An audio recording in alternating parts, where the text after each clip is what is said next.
Are you sick of a dirty oven? Can't seem to get through the layers of grime and baked on food?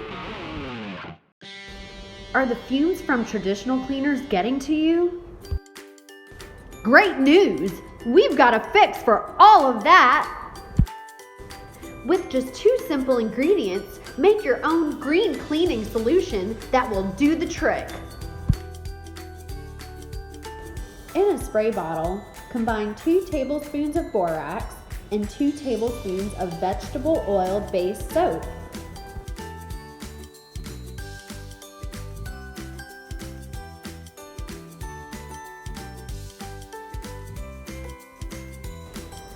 Then fill the rest of the bottle with hot water. Then shake it up. Generously spray into your oven, getting all the nooks and crannies. Let the solution sit for 20 minutes. Then scrub-a-dub-dub! Finally, a clean oven that you can be proud of.